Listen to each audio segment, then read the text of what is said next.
Today we're going to talk about how to answer question number 3 in the Tinker versus Des Moines court case.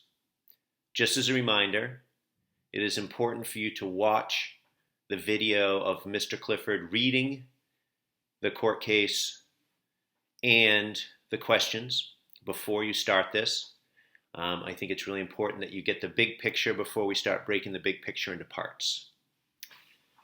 Now, this question, unlike question 2, you're going to need, in question 3, you're going to need some supportive evidence in the form of quotations to answer this question. Now, here's the question. In his majority opinion, Justice Fortes wrote, "It can hardly be argued that either students or teachers shed their constitutional rights to freedom of speech or expression at the schoolhouse gate. Explain what he meant." Well, first we have to start looking at some of these words. Some of the words that might be tough to look at might be this. You might not know what argued means, and I think most of you do, but it means to have a disagreement, right? Shed, meaning to take off, to remove, kind of like you would shed your winter coat when you would walk into school and put it in your locker. You would take it off. Often we see this speech or expression.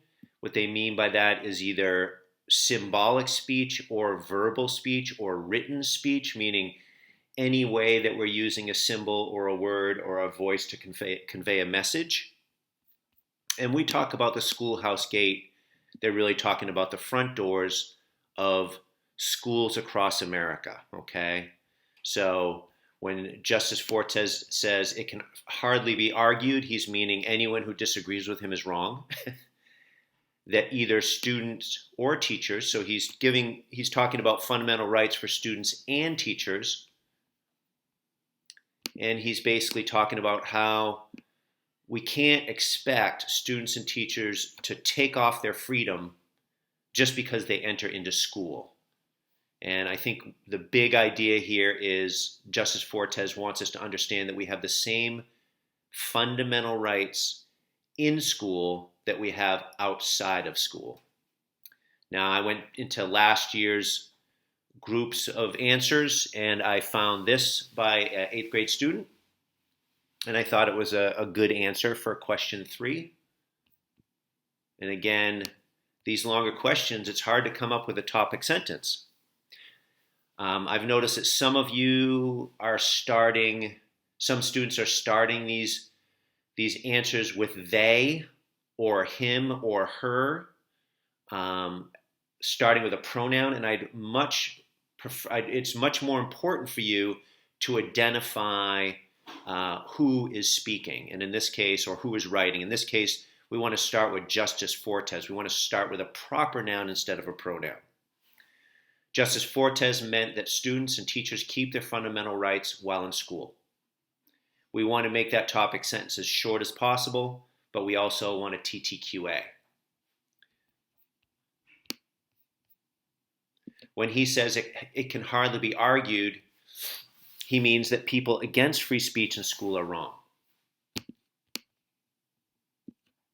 Fortes believed that students cannot be asked to shed their fundamental rights even after they enter the schoolhouse gate. So I just wanted to point out that in this answer there is a claim and there is supportive evidence in the form of quotations. 1, 2, and 3. Now, I think this question is a great example of how do we take a quotation, break it into pieces, and explain it. And I think the more we do these types of questions, the more we're going to be ready for high school, the more we're going to understand that writing is a process where it needs to be clear, and we need to be able to convey the message with as little words as possible, okay? but we still have to explain the whole message. And in this case, the message is about free speech in school, and it's also about how do we take apart a quote, okay? So I hope this is helpful, and I'll put this up on the screen one more time, and let me read this example student answer. Justice Fortes meant that students and teachers keep their fundamental rights while in school. When he says it can hardly be argued, he means that people against free speech in school are wrong. Fortes believed that students cannot be asked to shed their fundamental freedoms even after they enter the schoolhouse gate. I hope this has been helpful on how to answer question 3.